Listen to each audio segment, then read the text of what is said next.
Welcome, sleepless spirit. I'm your storyteller tonight, here to guide you gently into the shadows of slumber, where dreams take over and worries fade away. Before we begin, don't forget to like this video and subscribe for more bedtime tales, whispered just for you. Let me know in the comments, where in the world are you watching from, and what time is it as you listen tonight? And if there's a story you've been longing to hear, something spooky, something comforting, tell me. I'm always listening. Now, tuck yourself in. Let the darkness wrap around you like a warm blanket. It's time to let go and drift into the story. This evening, I worked at DoorDash. Since it was my full-time job, I often made an effort to work at least 8 or 9 hours each day. To be honest, I struggled to maintain a personal schedule. I would put off starting every day until later, and later in the evening, not always beginning until 9 or 10 p.m. That night was this one. It was around 1 a.m. when I was 3 hours in, when this order arrived. The grocery order was picked up at a convenience store near the gas station. I approached the deserted gas station and entered. The cashier was the only person present, and it was silent. I made sure it was the correct thing when I got back in the car. Simply one big bottle of inexpensive wine. I think the arrangement is interesting, but it's also more inconvenient. Without talking to anyone, I always like to drive up and simply drop everything off on the porch. However, I would have to wait for them to respond since I had to verify their ID while they were intoxicated. In any case, I got behind the wheel. The woods were a little more than 15 minutes away. The majority of since much of the town was covered by woodland. This was not unusual. However, it was quite rough when you pulled down their driveway. It didn't appear to be well maintained. Then I arrived at the residence. It was a single, very old house standing by itself. I could only see the front of the home from the light coming from my headlights because it didn't appear like any lights were on. After parking, I got out. There was silence in the woods. Every sound I produced seemed to be the only sound in the vicinity, giving me the impression that I was by myself. It was 1 in the morning, Nevertheless, I made sure everything was ready for the ID check and everything by standing next to my car and pulling up the order on my phone. I saw a light in the woods when I was there. I honestly didn't believe, however, it appeared to be a light from someone else's home, such as a porch light or something, so I didn't think too much about it. However, I was unable to see the house itself. The light was hardly visible through all the foliage and was too far away. I set up the app and then approached the porch. I knocked on the door as I couldn't see a doorbell. I could hear the knock reverberating throughout the house, just as it did in a vacant house. It was strange, but once more, I chose to dismiss it and waited for a response.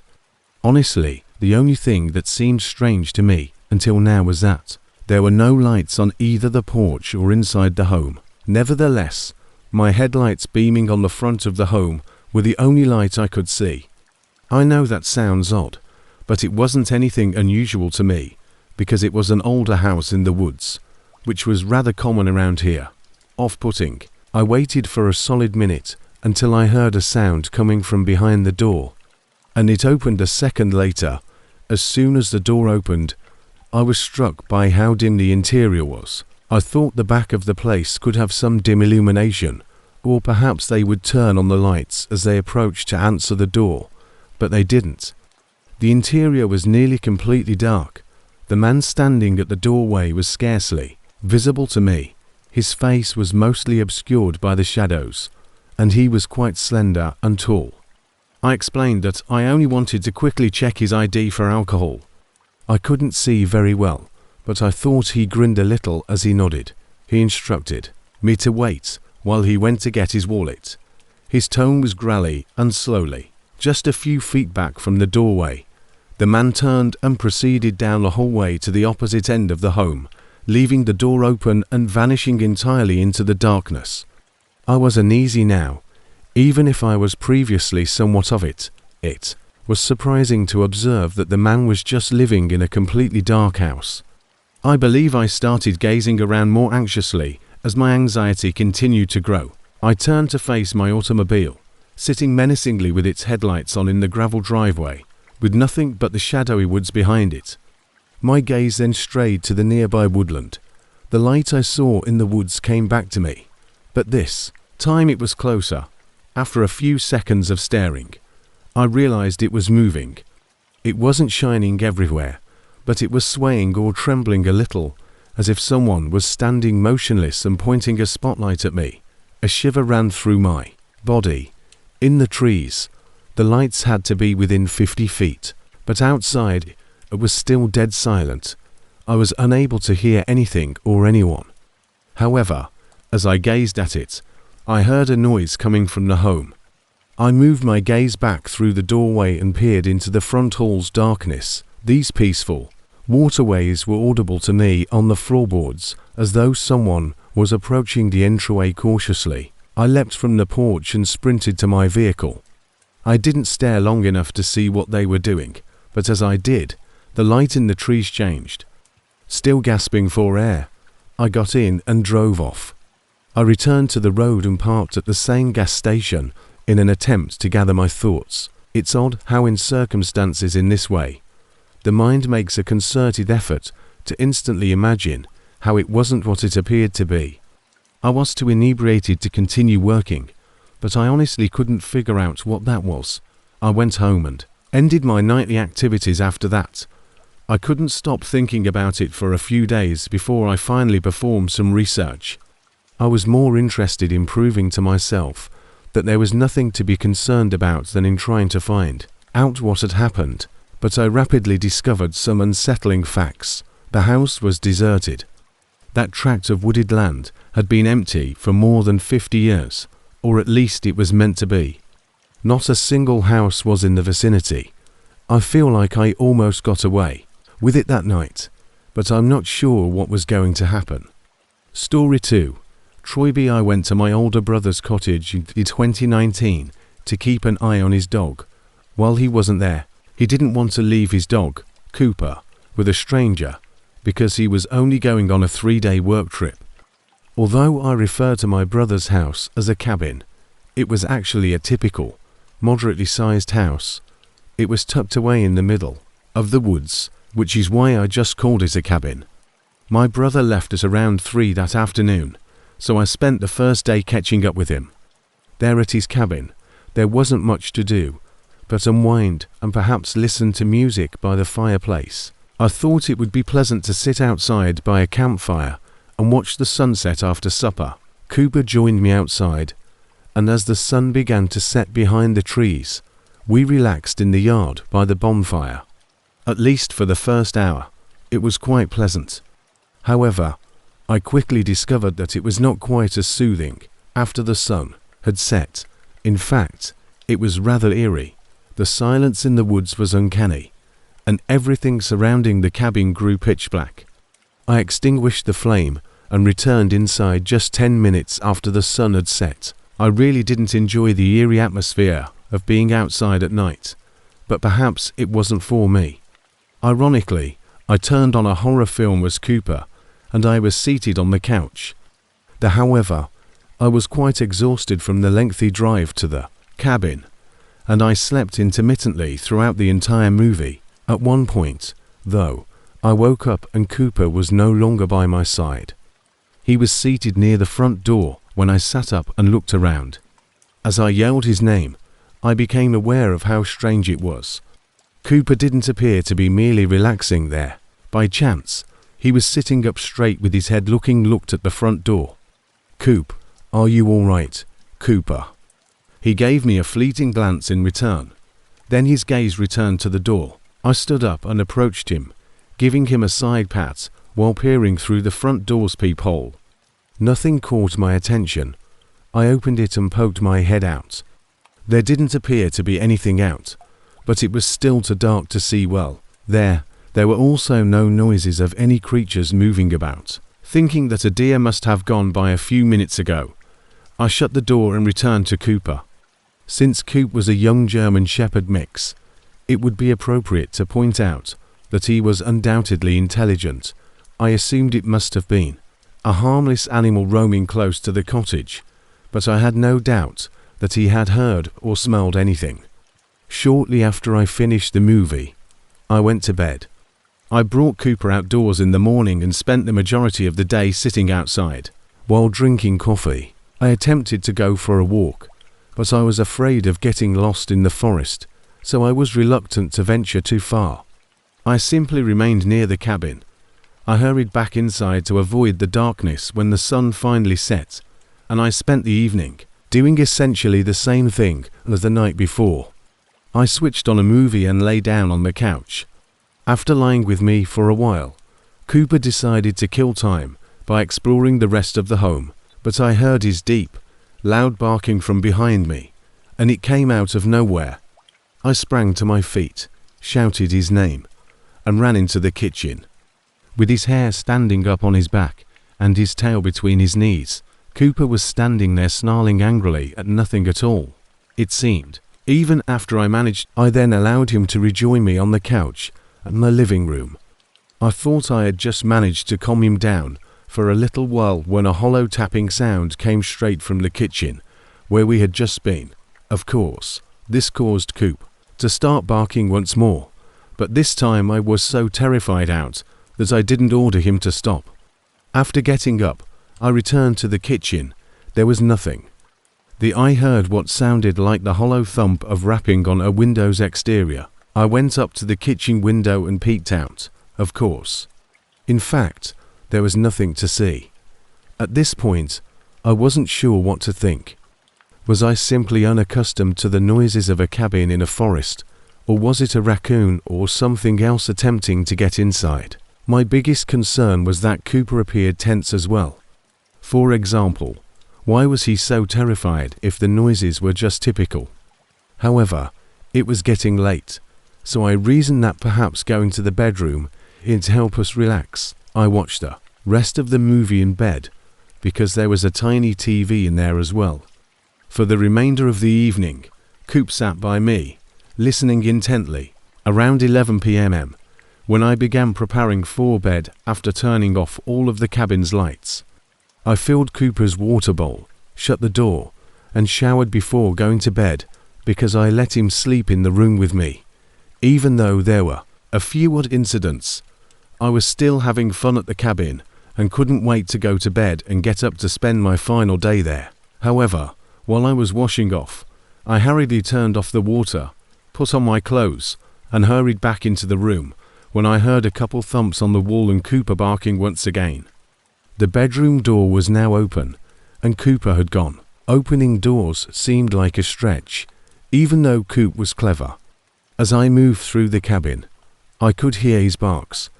As soon as I dashed into the hallway and down to the opposite end, I noticed the front door was open.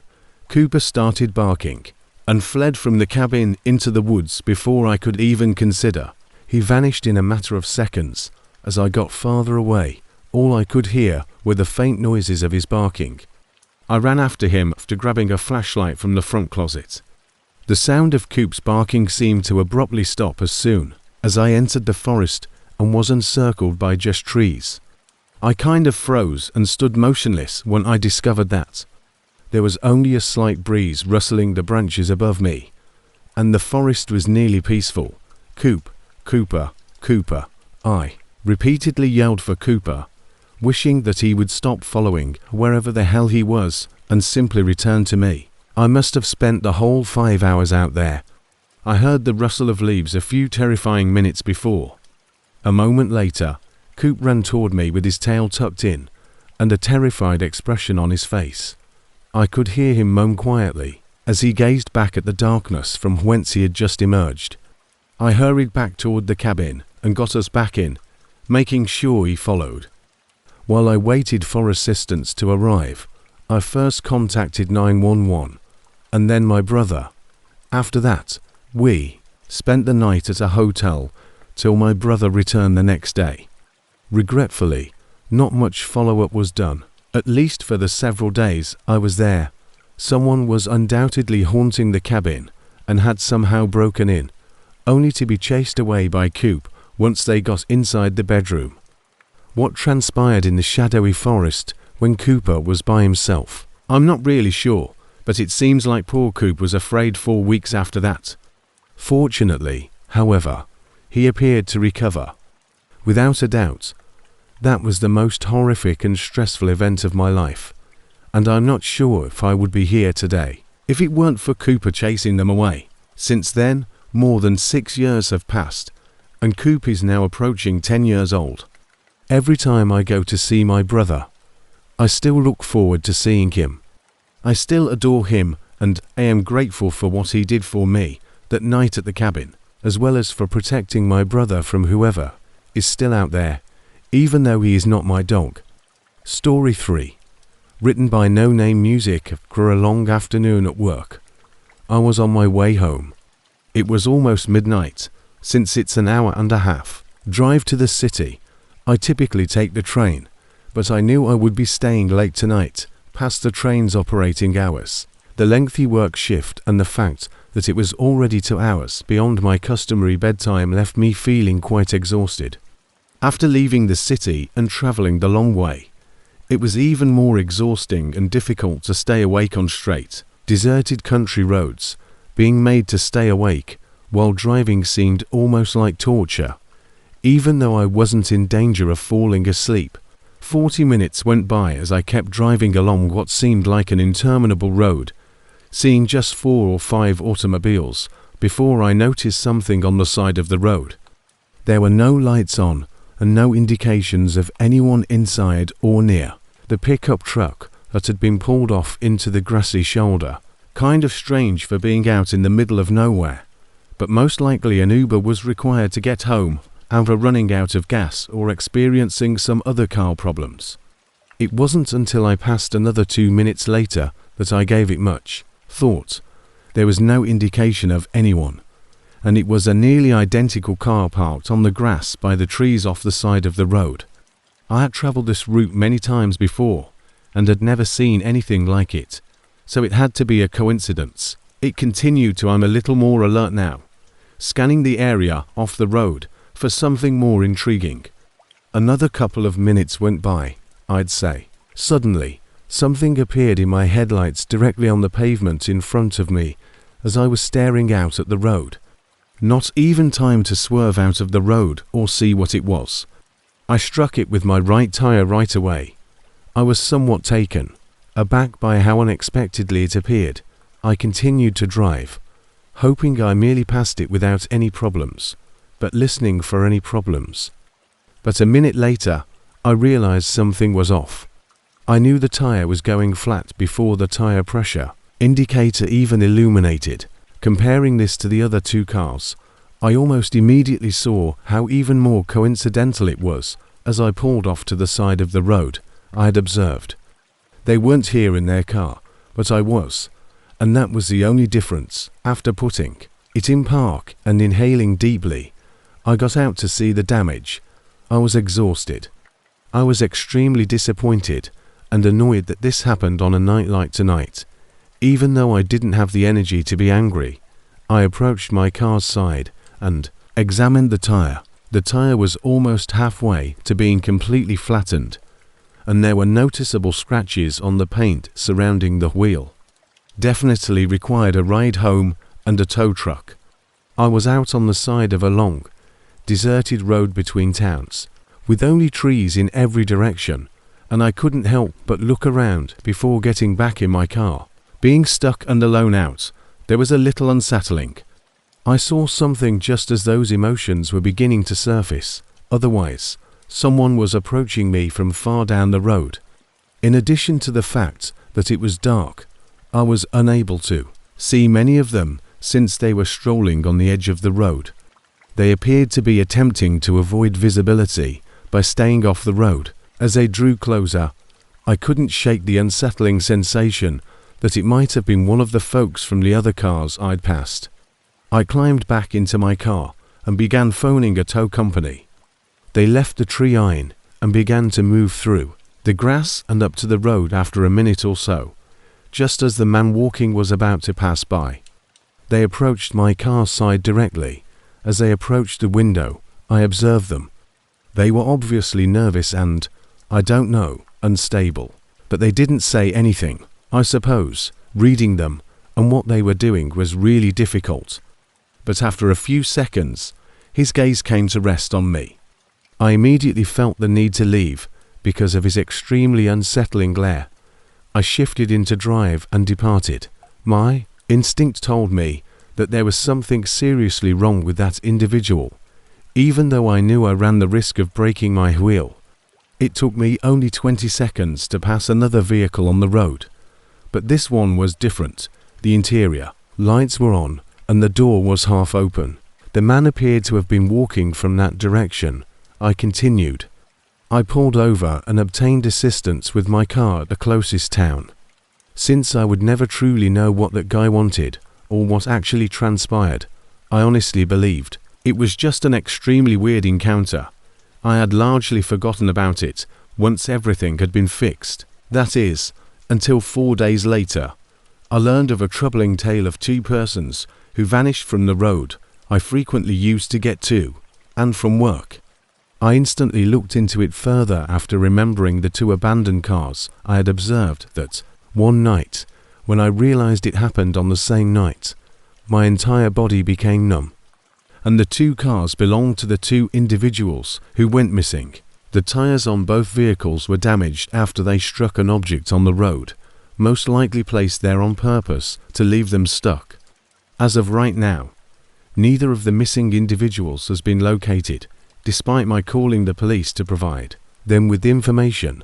To the best of my knowledge, not a single hint or lead has been found on who was what they did to them or what was behind it.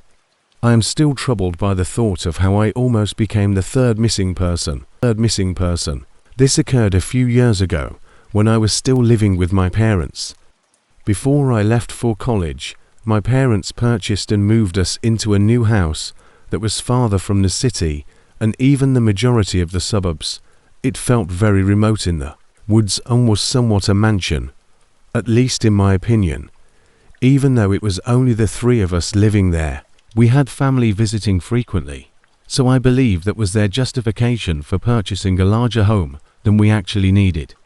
In any case, this week was the only occasion when my parents actually flew out to visit the others. They invited me to join them, but I didn't want to miss a week of school and have to do all the catch-up work and other things, so I stayed behind and watched the house for them. I quickly discovered that I didn't enjoy being by myself in this new house. It was just so, in addition to being big and having a lot of lengthy hallways with vacant spare rooms, the property was constructed more than a century ago, which was unsettling in and of itself. I was old enough to disregard this unease, but it persisted. Everything went smoothly the first 2 days my parents were away. I went to school, spent time with some friends, and then relaxed at home. On the third day, I did the same thing, going to school and then getting food with my friends, not returning home until 6 o'clock or 7 o'clock that evening. It was already quite lovely. It was dark outside, and I was feeling a little worn out and wanted to spend the rest of the night in bed. I went inside, left my school supplies by the door, and proceeded to the second floor. Almost exactly as I was walking up the long main upstairs hallway, I noticed that one of the spare bedroom doors was open. I didn't instantly believe that something was wrong, but it did trigger the uneasy feeling I often had.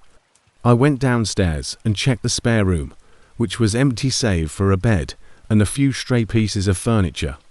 I shut the door, but I still felt strange about it. The problem is that I passed all of these doors several times a day because my room was at the end of the hallway, and I can't understand how I didn't notice this one was open until now. I always detested it when doors were left open in this enormous house because it felt strange to walk. Before relaxing, I took a quick stroll around the home, not checking every room, but rather searching for any indications that something wasn't quite right. Since I didn't see anything else, I assumed that I had simply missed the open door and had tried not to be too alarmed by it. I went to my room and switched on the TV in an attempt to calm myself, but it didn't really help, I kept thinking about how I was alone in a vast mansion with no way to know what was going on, and it might have even opened up on its own while I was out of the home, like if it wasn't completely closed already, going on in any of the other rooms. Not that anything was happening, but the unknowable aspect of it was unsettling. 45 to an hour passed before I felt hungry for dinner, so I left my room and went down the hallway to the first floor, which is another oddity of living in a house like this. When I was in the kitchen, I kept thinking I saw something in the far living room, but every time I looked up, the room was black and nothing was there, so I felt I was going crazy. This was because practically never were all the lights on, so I was continually passing dark rooms, and shadows was just starting to get to me, and I really didn't want to give in to the feelings of anxiety that I believed were unfounded. I told myself that I was just being creeped out, and I chose to ignore it. I made dinner and went back up to my room, but as soon as I entered that hallway, I felt a chill go through me. That door was open once more, and for perhaps a full minute, I just stared down the dim hallway, unable to comprehend how this was happening. I was honestly wondering if this place was haunted. I never believed in such things, but that was before I lived in a creepy 100-year-old mansion. I crept back up to the extra room in the midst of the woods, pushed the door open, and glanced inside.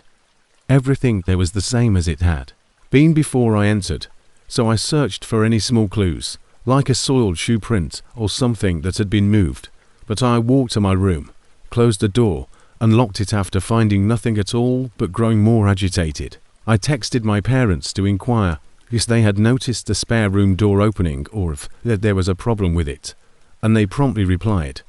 I told them not to worry about it, because they hadn't noticed anything and weren't really sure what I was talking about. But to be honest, I was becoming more uneasy by the minute. It seemed like my instincts were telling me something wasn't right, and I believe I was in my room sitting on the I had been eating and watching TV in bed for 10 or so minutes when I heard what sounded like footsteps in the hallway. I quickly grabbed the remote control and paused the TV just in time to hear a thump outside my bedroom door. My heart was pounding, and there was a prolonged silence during which there were no sounds in the house, which made when someone outside my room gently and slowly tapped on the other side of the door, as if they were simply tapping on it. I was too terrified to even move. This was so unbelievable that I wasn't sure how to respond. They didn't knock or tap on the door for after what seemed like a whole minute. I finally yelled out to see who was outside. I had already contacted the police, which was obviously a lie, but I hoped that they would leave. I knew that I would ultimately need to call the police, but it didn't seem like it would be helpful at the moment, because it would take at least 10 to 15 minutes for them to arrive. So I had to wait alone. The only answer I received was 3 more knocks on the door, all of which were in the same slow, collected manner as before. So I finally made the decision to call the police. I reasoned that, if they were simply going to wait outside, this was the best course of action. When I got on the phone with an operator and gave them my address and all of my personal information, they asked me what the person was doing. I was about to respond that they were simply standing outside my bedroom door when I heard a loud, prolonged scratching sound against the wood, as if they were scraping something against the door. Began to freak out and beg them to come here immediately. The door handle began to move back and forth, but thank God I locked it. Another minute or so went by before 3 more knocks on the door, after which it fell silent once more, remained silent for the entire 10 minutes. I waited for the police to arrive, and when they did, nobody was outside my bedroom anymore. The only evidence of their presence was a long gash that was obviously caused by a knife and was carved into the back of the door. The officers attempted to determine how they could have entered, but it was really very difficult.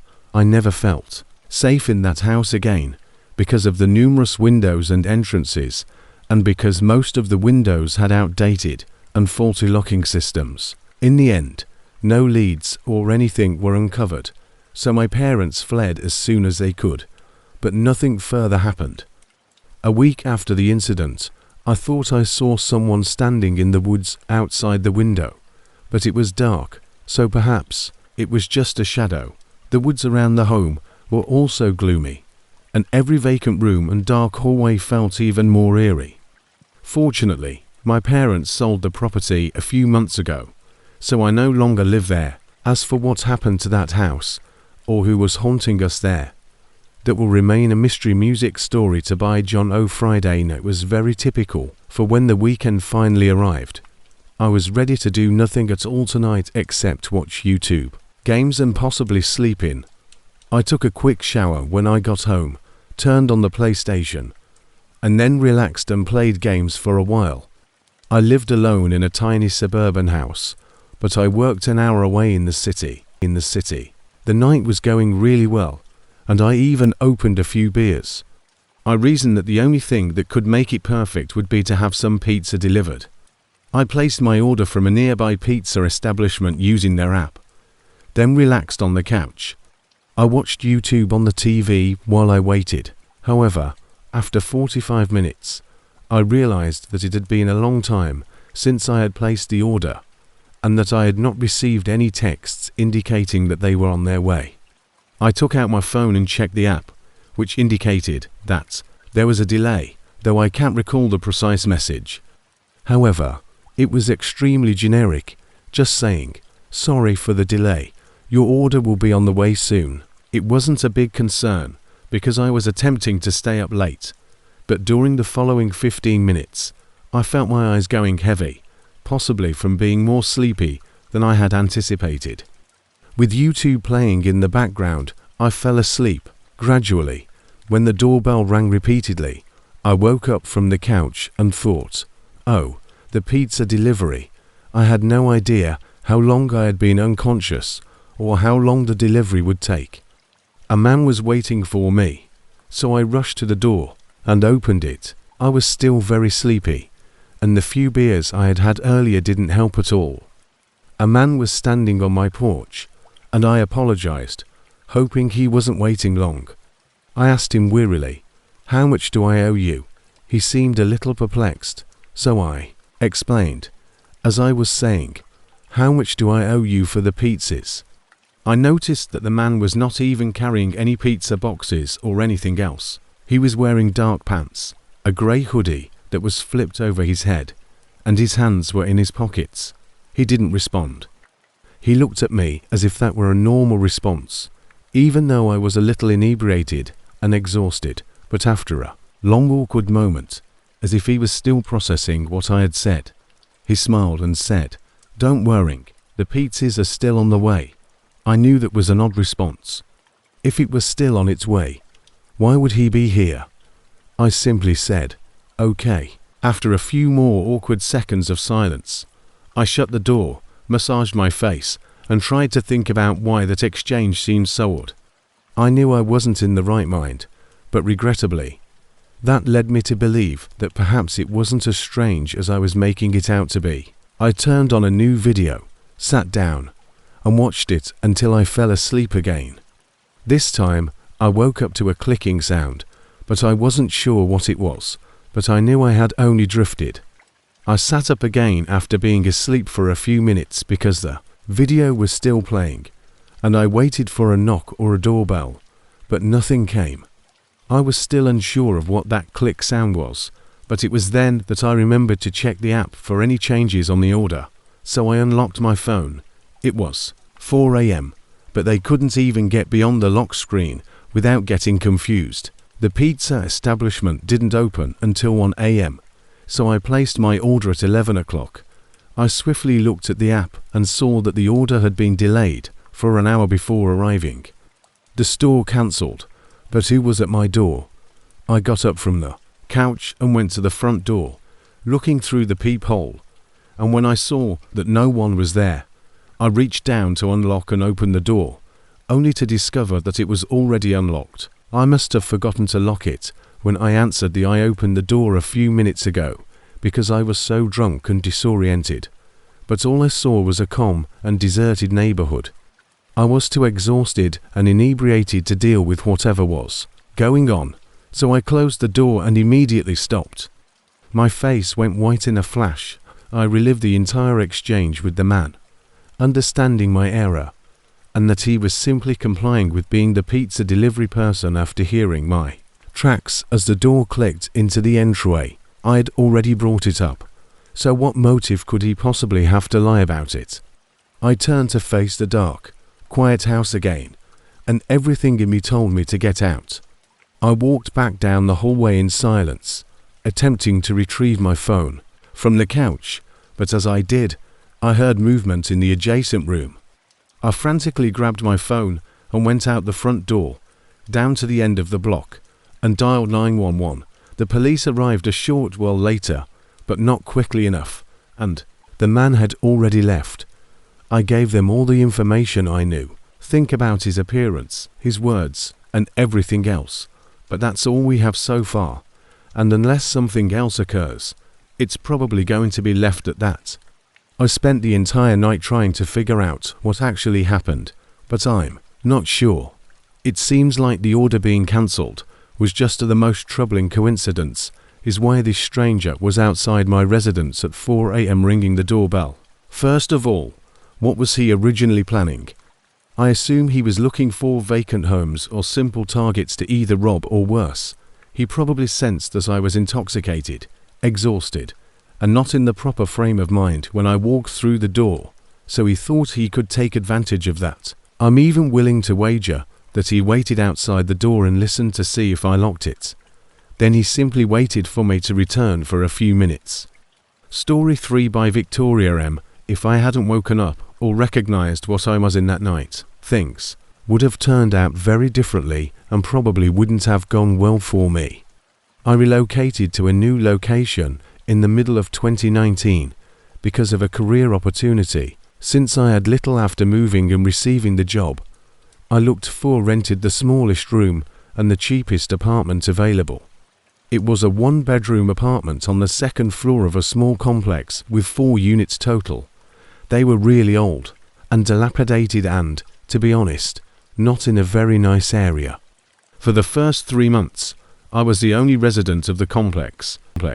I was a little uneasy about the location because the other units were empty, but it was only intended to be temporary until I saved enough money for my new job, so I held out.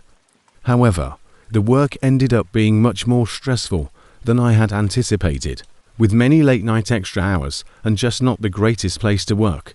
But I didn't have much time in my apartment other than sleeping one night. I arrived home at 8 p.m, exhausted and hardly conscious, and after taking off my shoes, I went down the hall to my room when there was an unexpected when I heard a knock on my apartment door. I was startled awake by how unexpected it was. I didn't see anyone outside when I entered, so I staggered back to the door and could hardly see anything through the peephole. I believed the glass was either broken or had a stain or something covering it.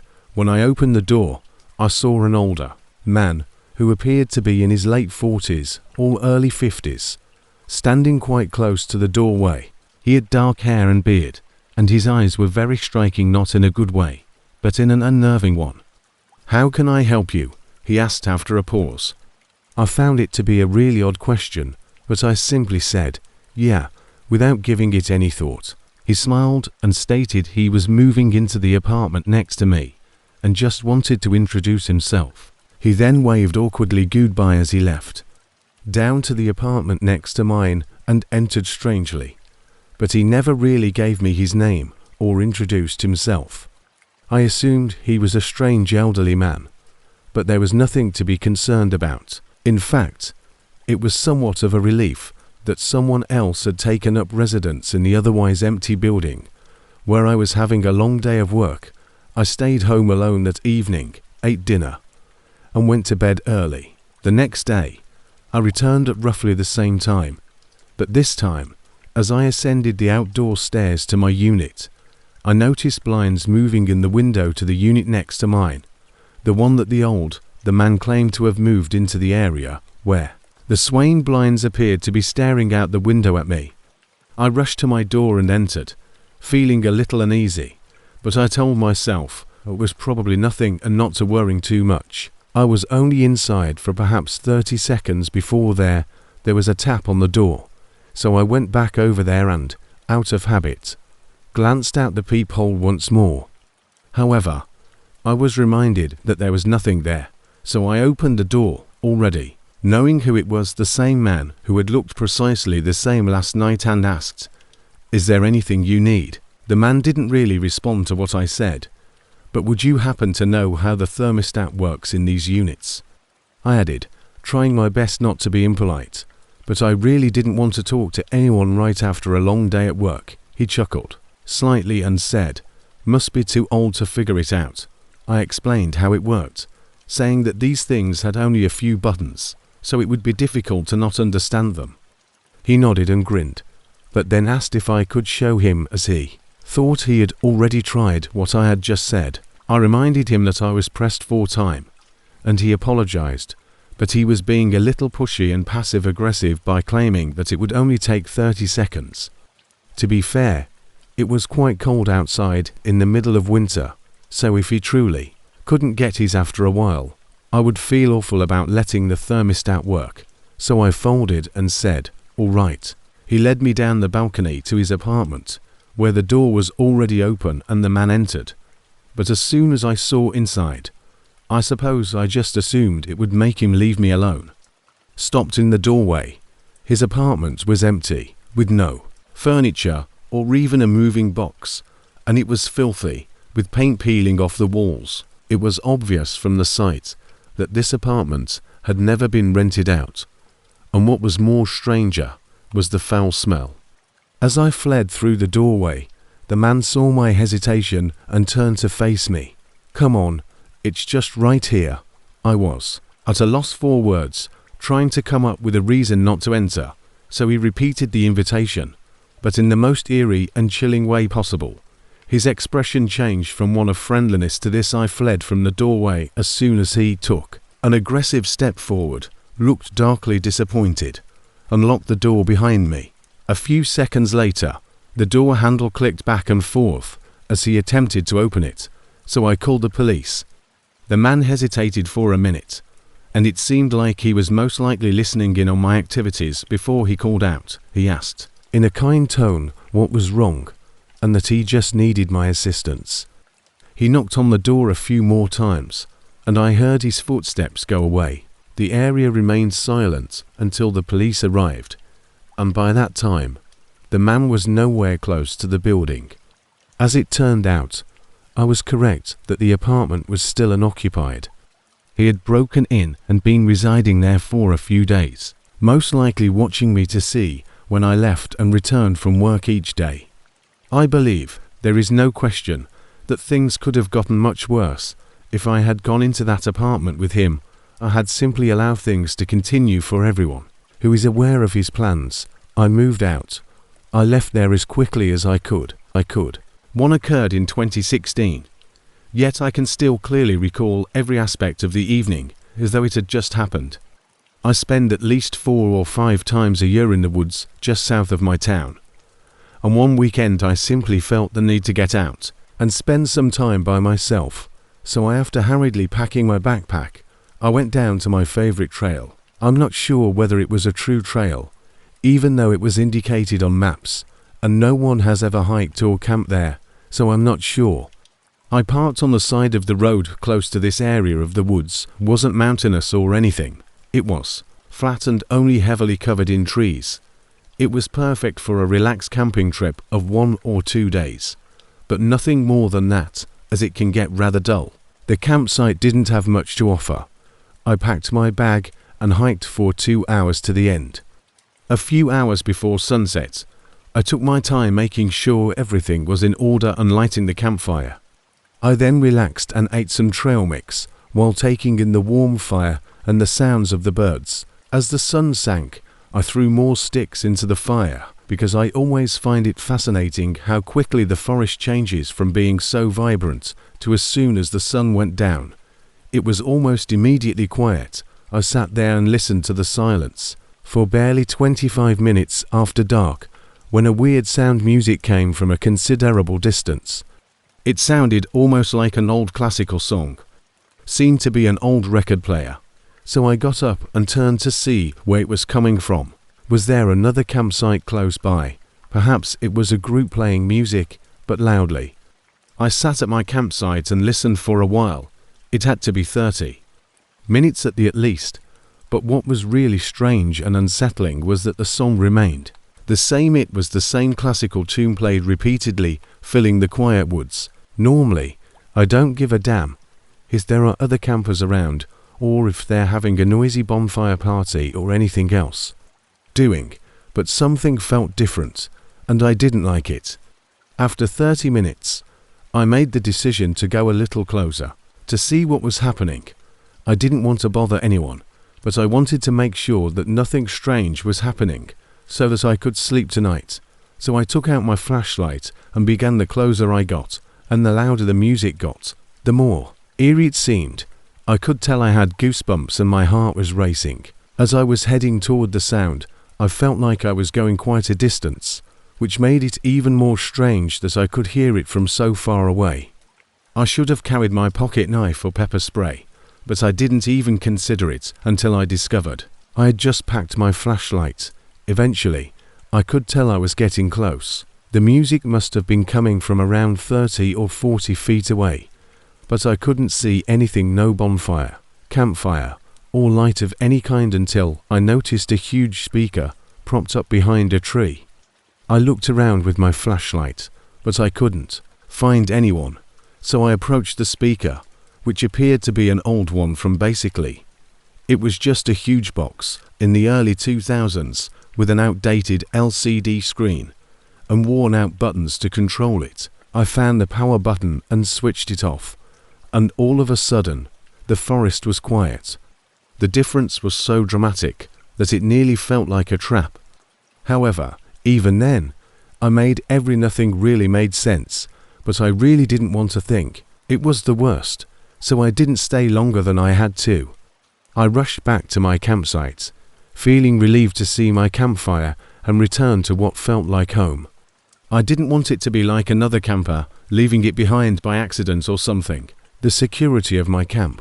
But as the minutes went by, I couldn't get rid of a weird feeling that hovered over me, like something was still off, but I couldn't identify it. The feeling grew worse and worse until I realized I had my knife and pepper spray, which I thought would make me feel safer if I kept them close by. My body tensed up when I recognized that something was amiss. I didn't even need to consider for a second before packing what was left, and as I did, I heard it again. My cooking utensils, matches for lighting fires, knives, and pepper spray were all gone. Before I hurriedly left the campground and ran down to the trail, I heard the music fading off in the darkness of the woods, closer but yet not far from where I had found it. As I continued to run, I began to feel a little better. I was still terrified, but I reasoned that whoever was outside had to be near the speakers where the music was coming from, so I was moving farther away from them. After about 15 minutes, I was just strolling through a peaceful forest, distant from any of the sound. I noticed my belongings, the knife, pepper spray, cutlery, and everything else that was missing lying on the dirt trail ahead of me. Someone had set everything out precisely lined up in the center of the trail. What was the catch? Before I could get a hold of any of it, I heard a flurry of footfall hurrying behind me. I turned to find nothing but darkness, so I just rushed away, leaving everything behind. I ran for what seemed like 10 minutes straight. Then I kept jogging or fast walking for the remainder of the route. Fortunately, I was able to leave the forest and return to the road. It feels like I narrowly escaped some lunatic that night, almost like they were playing with their meal. I haven't been back to that forest, and I never plan to. I truly can't describe what the horror I went through. Story to by Anonymous. I had been camping alone on a route near the White Mountains mountain range, about an hour north of Fairbanks, Alaska, for 2 days already. It was just before midday, and I had already built a campfire and was sitting around it eating when a man arrived. He appeared to be your average camper, with backpack gear and everything, which surprised me because I hadn't seen anyone or even any wildlife during the 2 days I'd been out there. I also didn't hear him walking up or even see where he came from the trail or just the wilderness. Sounded kind enough, and he just asked if I knew the location of the cabin. I had never been to the cabin he was referring to, but I knew what he meant because many of the trails in this area have public shelters that are similar to tiny cottages that you may use for a short time while hiking. They are merely first come, first served and aren't actually maintained. During my 2 days at this campsite, I noticed a small, distinct trail leading into the forest, which I imagined led to one of those shelters. I asked the man if there was a cabin out here. It was probably down there. He thanked me and left. I didn't give it much thought. I was just shocked that someone else was also out here.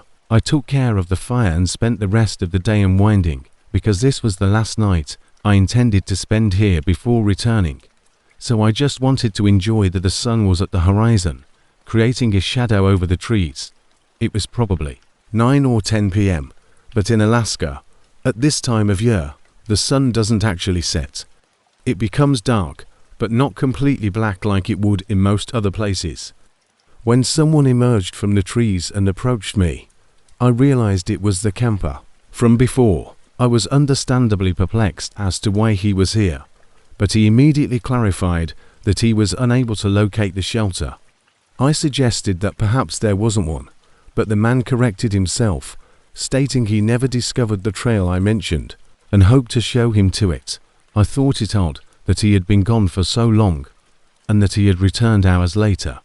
If he hadn't found the trail, what had he been doing during that entire time if he wasn't staying at the shelter? At first, I just tried to reiterate the location of the trail but he was adamant about me leading the way. He made me feel guilty by telling me that he didn't have a tent and was spending the night at that shelter. I felt bad, so even though I didn't want to and thought this whole situation was a little strange, I decided to just take him to the path because it wasn't far. I threw my backpack over my shoulders and began guiding him to the location was certain I'd seen. It was perhaps a 10-minute walk through the forest. The man was rather silent the entire time, and we walked silently together. It seemed like something had changed. Even stranger, I could actually see the shelter far down toward the end of the trail. Yes, it was far, and trees blocked a good portion of it, but there's no way he could have missed it. I found the trail 10 minutes later, and it was exactly where I said it was. We moved a little closer based on my instructions, but the man didn't seem pleased. I was expecting a thank you or something, but instead he said, "This isn't the right cabin." I'm not sure what he meant, but we continued to walk almost all the way up to the cabin, which didn't appear to be in good condition. I noticed as I was gazing at it that this one looked worse than others, with shattered windows, rotten wood, and an overall appearance of having been abandoned for years. That's the danger you take with these kinds of public shelters, and you should never rely on them. The man had become silent, so I turned around.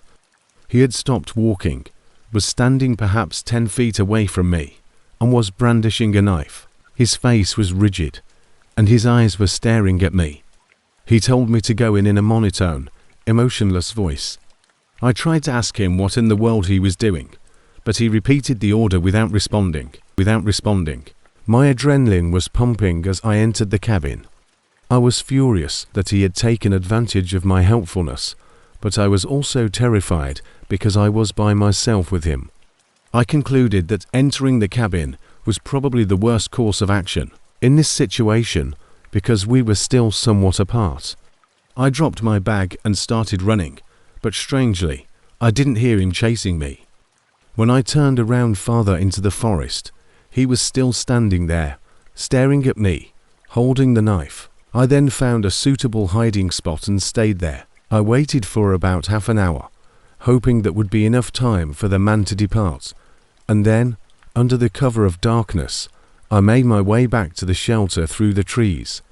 The man was no longer there, or at least he wasn't standing outside the cabin like he had been, but my bag was also gone. Thought I was being clever by dropping it, so I could flee more quickly.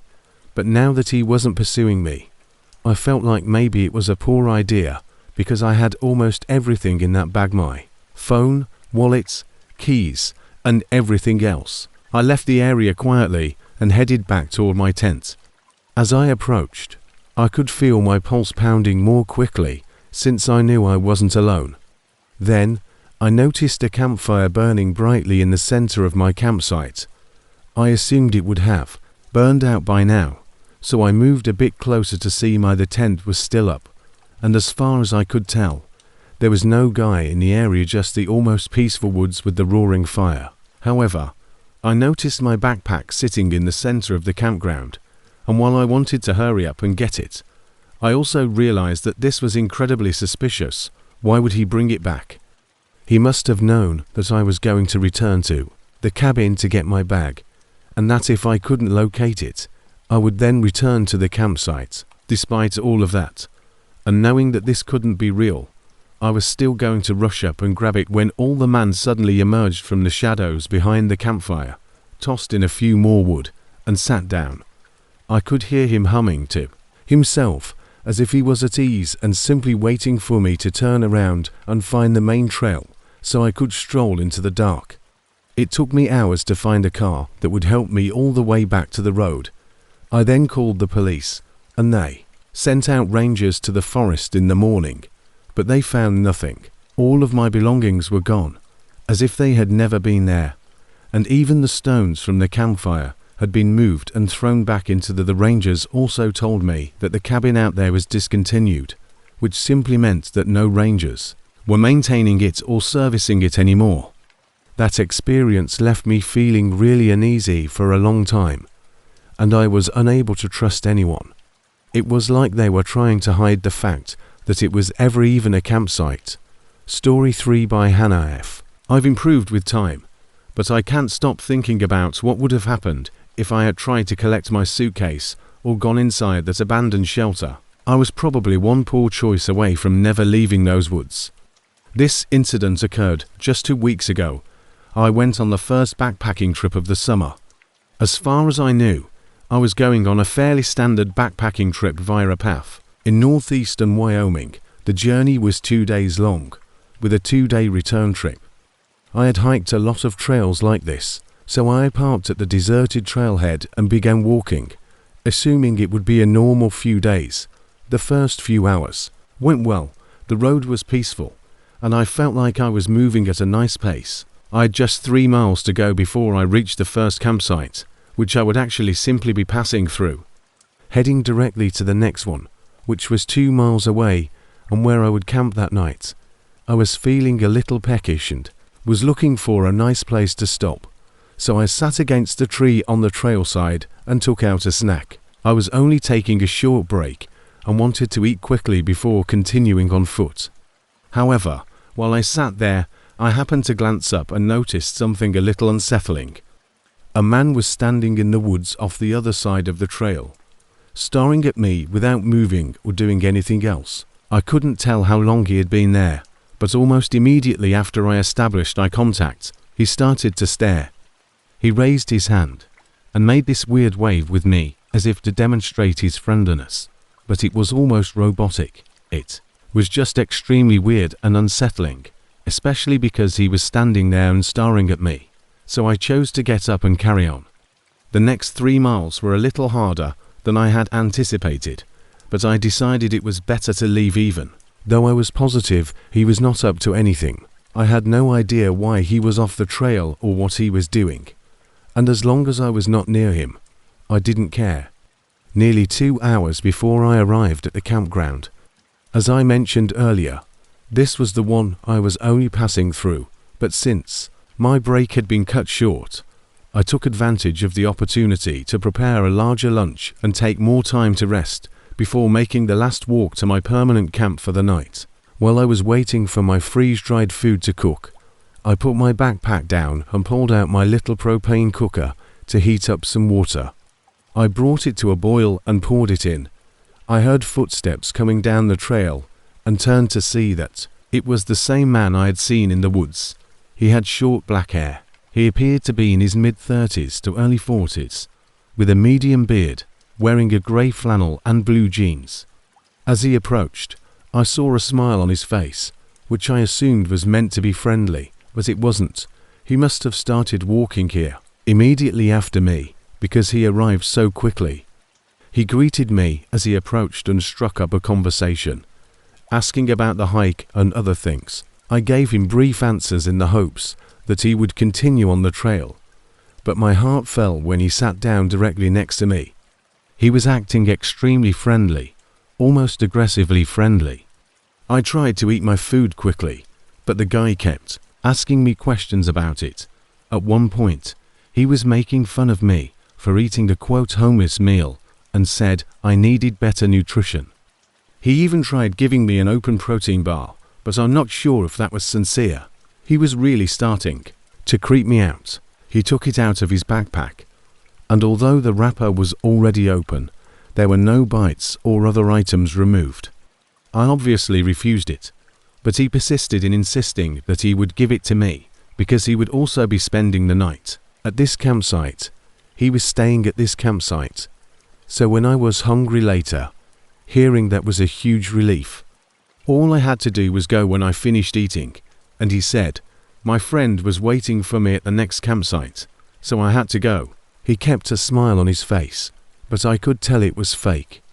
His entire face was flat, and he was just grinning cleverly, which was pretty unsettling.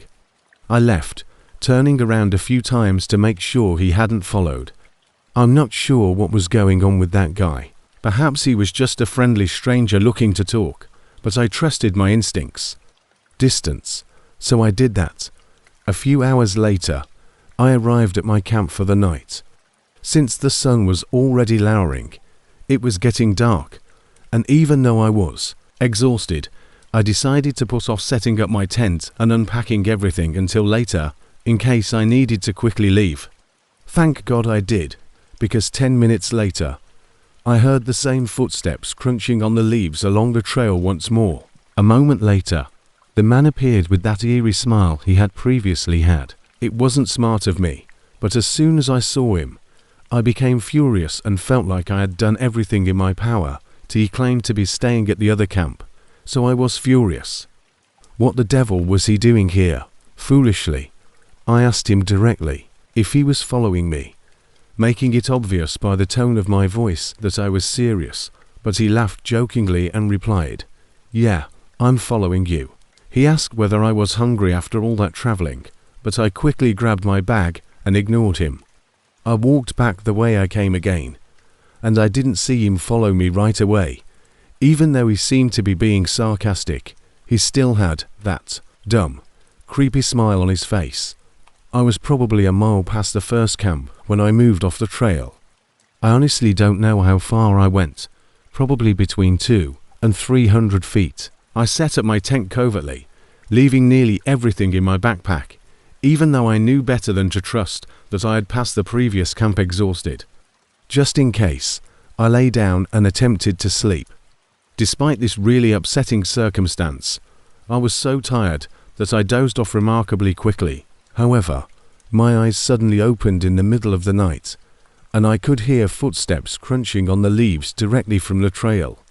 Must have been him again, searching for me in the middle of the night as the footsteps approached and then faded away as he continued on the trail.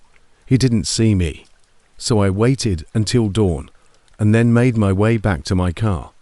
Fortunately, I never saw him again, but I'm not sure where he went after that, and to be honest, I believe I came dangerously close to experiencing something truly terrible. I believe that old man had some very evil intentions, and the more I think about it, the worse I believe it could have been. Regarding the protein bar he attempted to provide me and the entire circumstance, I still feel nauseous when I consider. I used to live in a small house with 3 other guys in my early 20s. We didn't really know one another before we moved in together, but since we had all attended the same college and graduated at the same time, when we were all looking for a place to live after graduation, everything kind of fell into place. Everything went well for the first 9 or so months, but all of a sudden, two of the guys decided to move out, leaving just KJ and me. Sadly, KJ was the only one of the three that I didn't have to share. By splitting the rent 4 ways, we were able to afford a relatively small house on the more rural outskirts of the city. Everything closer was a bit too expensive. Really talked that much because he was constantly working, arriving home late, or simply not wanting to spend time with the rest of us. It was unfortunate that the other two were the ones who left because it meant we had to split the double rent between us, which we couldn't afford. We also decided that we would part ways after the lease expired in 3 months. During the first month after the two left, it became very clear how absent KJ was. On my days off, I was frequently at home relaxing alone, which was very different from when the other two lived here. I didn't mind much, if anything, because it was nice to have the place to myself, but although he only worked part-time in the mornings, I thought it was strange that he was out so often. I assumed he must have been out with friends all night, every night, but one night I ended up staying up a bit later than normal. I was sitting in my room around 1 a.m. when I heard the front door open and saw headlights shining through my window as he drove down the gravel driveway. I got up and felt compelled to say hello to prevent things from becoming awkward and too far away. I opened my bedroom door, but I was somewhat taken aback when I heard his footsteps start to rush down the hallway. "What's up, KJ?" I asked to break the silence as he stood there in silence, his eyes wide and his body motionless just outside his bedroom door. The hallway lights were off, so I couldn't see him very well, but when I stuck my head out, he jumped as if I had caught him in the middle of something. There were a few more seconds of silence before I simply nodded and went back to my room. But that didn't make things any less awkward between us. Why was he acting so strangely, rushing to his room, and all I didn't want to be in the dark hallway, with his wide open eyes? After a few minutes, I cautiously opened my door and walked quietly down the hallway, wanting only to listen for a moment as I passed his room. However, when I did, I heard him moving wildly, as if he were frantically opening and closing drawers. It was so strange that I stopped. I walked for a moment and leaned slightly closer to his door, but the pandemonium kept happening, and I felt incredibly unpleasant until all of a sudden everything stopped, as if he had simply froze. As the seconds passed, I became more and more uncomfortable and wanted to leave that hallway, but before I could even move the door, and then it suddenly swung open, and KJ stood in the doorway, staring at me with the same wide-open eyes as before. I tried to hide my identity by saying I was just going to the kitchen, and when I asked if he wanted anything, he muttered quietly, "No," and then shut the door on me. It was really eerie, and only gave me the impression that something was wrong with him. I went into the kitchen to finish what I had said, and then returned to my room. He was quiet the rest of the night, and for the next 5 or 6 days, I found myself paying closer attention to what KJ was doing. I would stay up until he got home because I was always too uncomfortable to sleep until I realized he was in his room and doing nothing. He continued to be in that unsettling, almost zombie-like state for the next few days, until one night after he got home, and as I was in his room, his eyes became more restless every day, and he spoke only a few words. As I was trying to fall asleep, I heard a knock on the other side of my door, which startled me because I had never heard him come down the hallway to my room. I got up and opened the door, and he had that same anxious expression on his face, along with a small smile. He said he had just arrived home and believed he had left his wallet in the driveway. He approached the door and asked if I had a flashlight and could help him find it quickly. I thought it was strange because he had never asked for help or really done anything with anyone before, but I was also exhausted, so I thought maybe this was an opportunity to improve things. So I got a flashlight and followed him out till he struck up a conversation, asking about work and other things, and as we began to walk on the gravel, I noticed almost immediately that his car was parked far down the driveway all the way at the end for no apparent reason. If he had gone this far, we would have to follow suit to find his car. We went all the way down to his car, and I never saw anything on the ground, but then he led me away from it. I continued to shine the light around, but he was leading me away from the car, and I realized that there was no reason why his wallet should be so far out of the driveway. I asked him what we were doing, and he took a few seconds to answer, as if he had been thinking about it. He kept trying to lead me farther out of the driveway and deeper into the woods each time I told him we should turn around. He kept trying to convince me that he had gone for a quick walk out here earlier, so he could have dropped it, but I didn't really believe him. It quickly became suspicious. He didn't take the flashlight, but his obviously fake smile vanished and his restless eyes looked more than disappointed. He looked angry. He didn't answer, but the tension was there. "Could you take the flashlight?" I said. "I'm going to head back to the house. I got to be up early for work tomorrow anyway." Was giving me a lot of anxiety, so I turned around and hurried out of the woods. I glanced back a few times and saw KJ standing there, watching me, and as soon as I arrived at the house, I started packing. I had no idea what that was, but I didn't feel safe with him at all, and I didn't sleep through the entire night. I listened to make sure KJ wasn't doing anything else, but he never returned to the house that night. The next morning, I packed everything I needed in my car and drove away. Years later, I still haven't heard from KJ or figured out what was going on. His behavior wasn't normal, and I genuinely believe he was planning to do that night. Something terrible happened in the woods. Music Story 2 by DF. Although we had only been housemates for a year, I spent 2 years living with my college roommate Jason in a modest home close to the university we frequented. Moving in together made sense for the time being because, prior to this, we weren't the best of friends or anything. We just had similar plans for after college. The first year or so went really well. We became closer and enjoyed living together, enough to extend the lease for another year, which occurred in June, 2 months after the original agreement was renewed. After a typical late night at work, I arrived home, chatted with Jason for a while, and then we both went to bed. However, I woke up in the middle of the night to the sound of floorboards creaking in the hallway as they moved slowly toward the main part of the house. I turned over and checked the time, noticing that it was 3 a.m. when Jason opened his door. Looking exhausted, he asked me something I wasn't sure about. I assumed he was just getting some water or something, but I don't know right now. I didn't care either, so I just went back to sleep in the morning because I had to go early for work. I told him I wasn't expecting him to inquire what I was doing, but I had assumed I heard him roaming around the home in the middle of the night. The conversation essentially ended there, though, with both of us perplexed by what we had heard, since I had to leave since Jason was at work when I returned home. I spent the majority of the night relaxing in my room. At around the same time as last night, I went to bed, but I woke up again. To be honest, I assumed that our walls or floors were simply creaking from the wind hitting the house or something.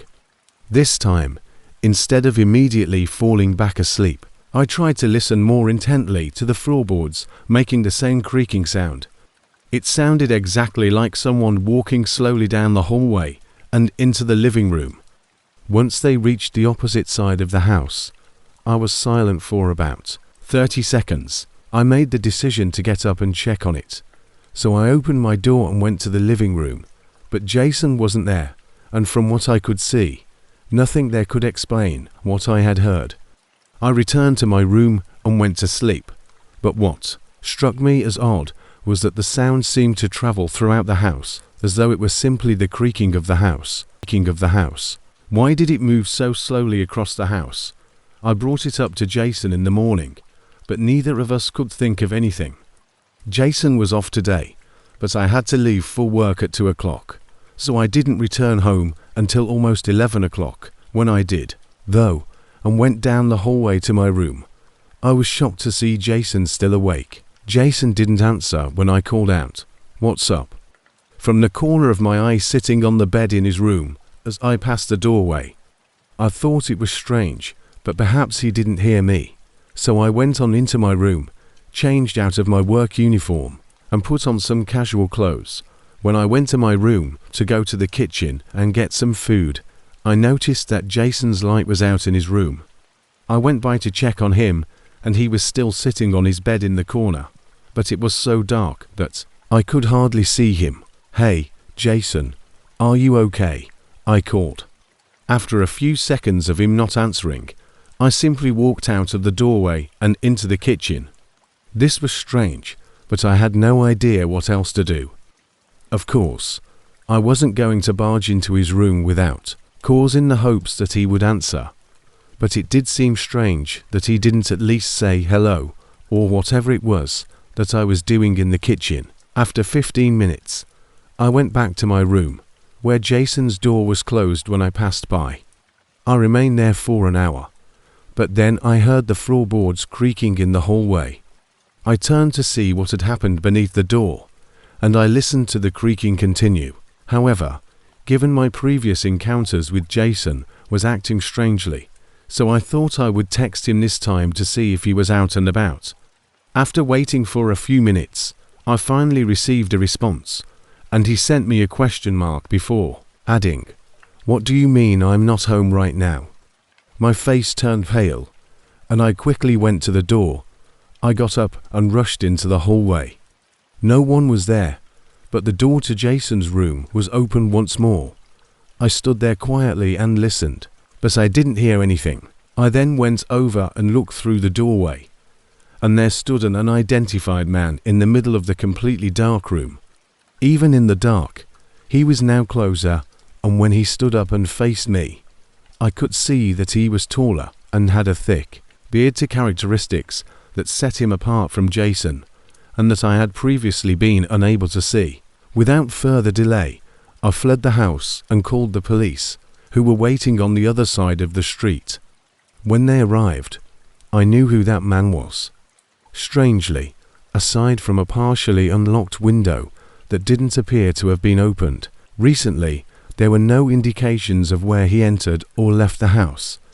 What's even more unsettling is the knowledge that he was probably the reason behind the floorboards creaking in the middle of the night for the past few days. Since that was the only day Jason had off and I worked, he was inside the house wandering around while we slept. What's even more unsettling is trying to figure out why he was in Jason's room, sitting on his bed, and apparently waiting for something interesting. In the past few days, Jason would be by himself almost all evening. I believe that the unidentified man was aware of this and was waiting to surprise Jason while he was by himself. This would account for the man's presence in Jason's room and the fact that he did not harm me, but fortunately Jason spent the majority of the evening with a friend. In any event, we are unlikely to ever find out the man's true identity. Plans Unless It's Too Late Story 3 by Anonymous in 2015. At the age of 23, I used Craigslist to find a roommate to share my apartment with.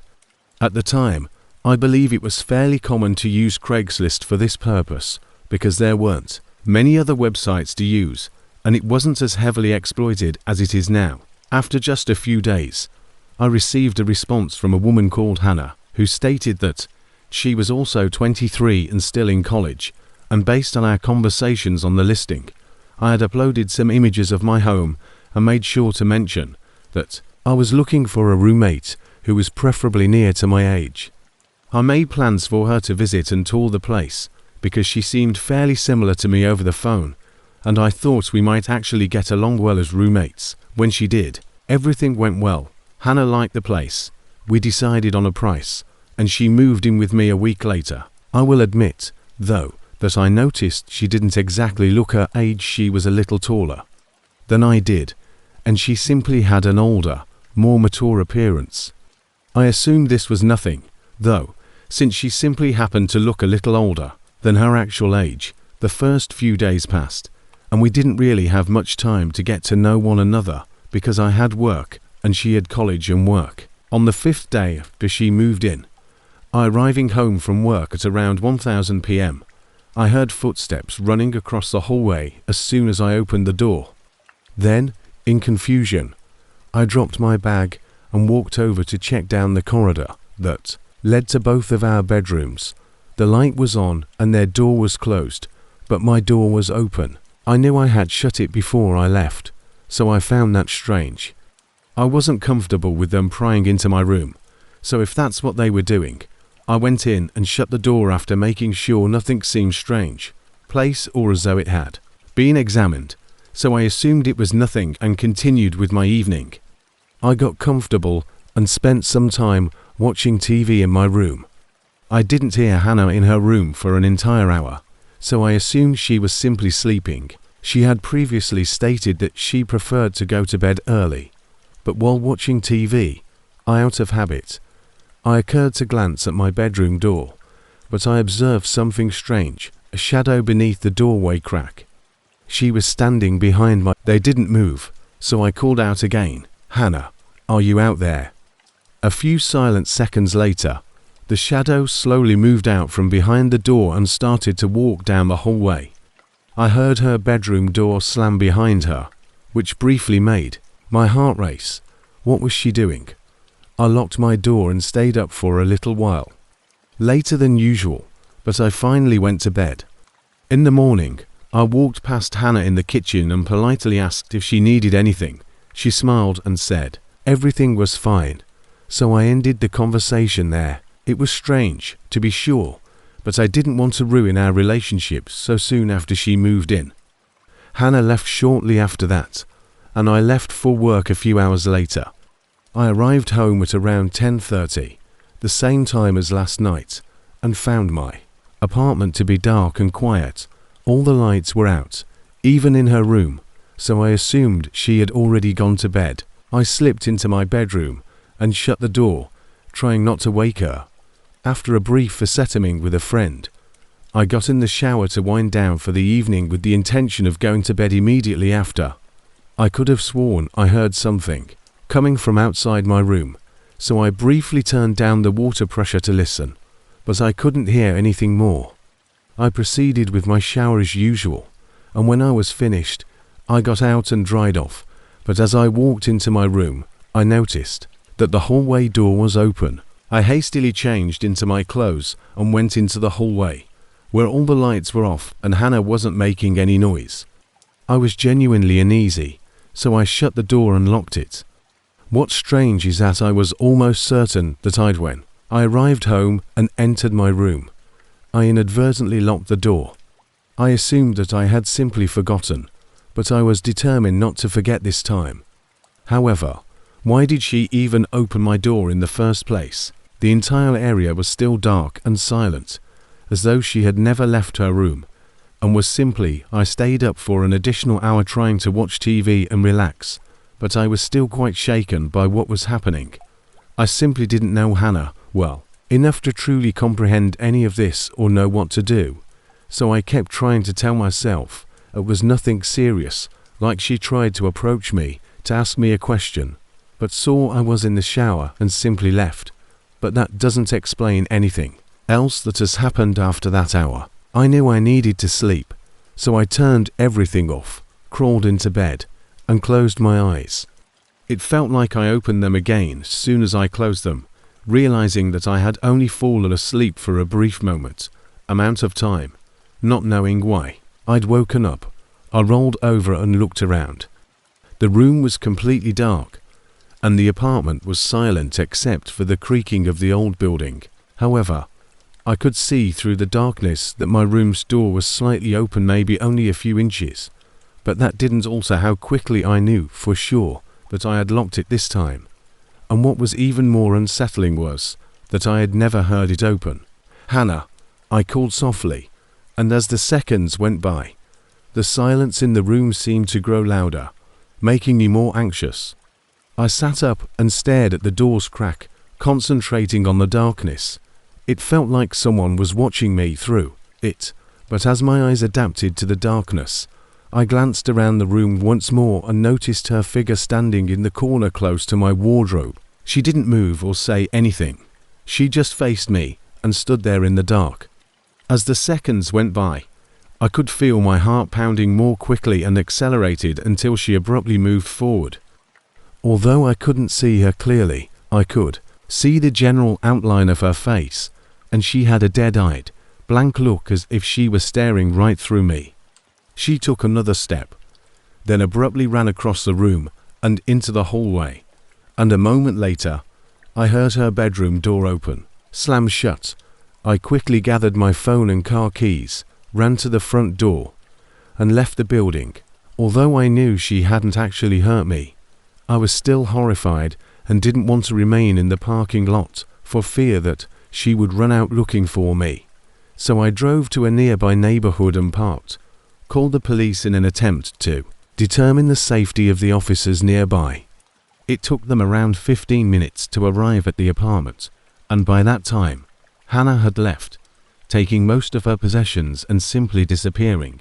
It was only when we attempted to get in touch with her and discover who she was that we realized her name didn't match, and her phone number was for a prepaid burner phone with no name or identity associated with it. As I mentioned earlier, this was in 2015, so even 10 years later, I haven't heard from or seen her again, which leads me to believe she probably had some really unsettling plans if I had remained roommates with her any longer.